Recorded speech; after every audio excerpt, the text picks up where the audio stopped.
The one time bullying is okay. Miss Nagatoro, don't toy with me. Let's talk about it. But before we hop into it, take a second, drop a like, and subscribe for all the beautiful anime waifus.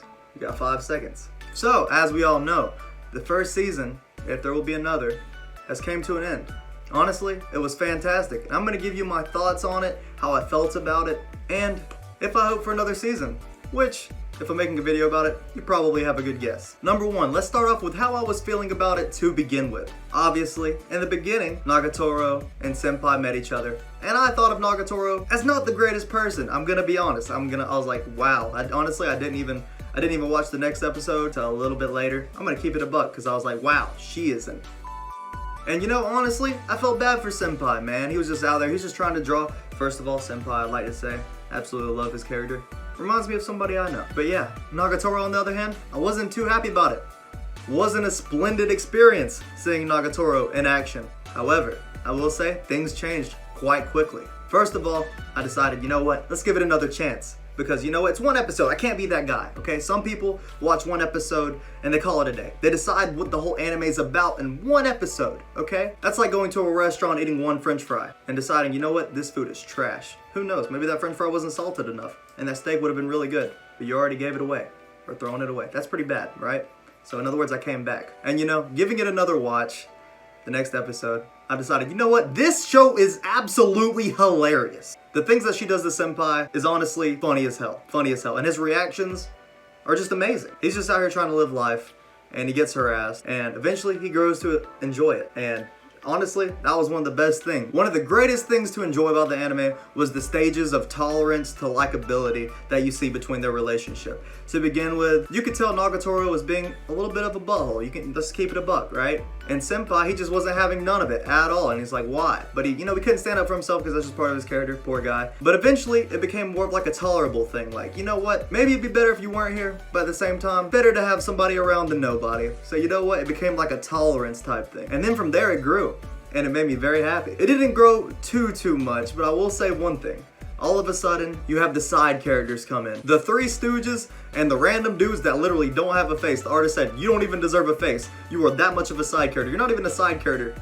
You're a back character. But yes, with the entry of the back characters, you began to see a different side of Senpai and even of Nagatoro. And that's when things really leveled up. In some cases, you would have Nagatoro getting harassed by these random dudes. The backstory dudes, not to be confused with the Backstreet Boys. And then Nagatoro was not very happy with these backstory guys, and Senpai noticed, and he began to stand up for it. And I was like, that's my boy, and that's when you know things were changing for Senpai, and that the story was about to go a whole nother direction. And not only did he stand up for her, unfortunately he kind of failed at doing so, but you got the memo, she got the point, and I think everybody else got the point. She seemed to be very taken by surprise by this, and also very happy about it. And slowly but surely, because of his strange attitude and his shyness, and quote-unquote virginness, don't ban me, with these little acts of justice, was slowly inducted into the fold by Nagatoro and her friends, who went from being a loner to somebody with some semi-friends.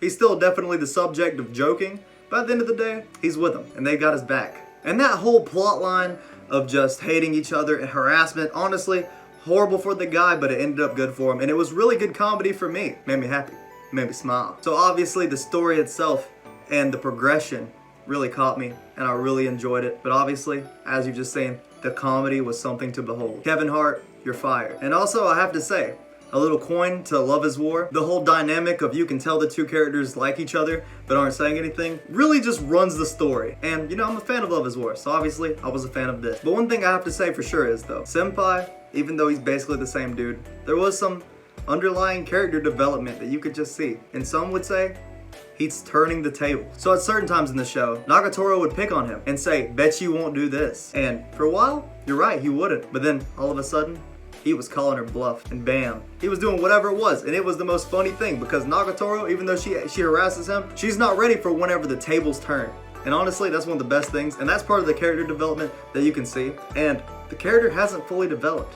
You can tell, and that's the reason I gotta say I want a season 2 so I can see where this goes and what's gonna happen. One thing I will say, the ending and the finale really left me wanting more because that last couple episodes, you could tell that it was like a climax almost. Not quite, because you know, climax would be them getting together, am I right? But yeah, in the last couple episodes, Senpai saying things such as, I don't want her to dress up, I want Nagatoro being just Nagatoro, being normal, because that's the most attractive thing to him. He was really stepping it up. She was at a loss for words, and it was funny, but also, you know, kind of warmed my heart. And then at the same time, you could tell where his priorities were. He doesn't care much for looks, never been that type of guy.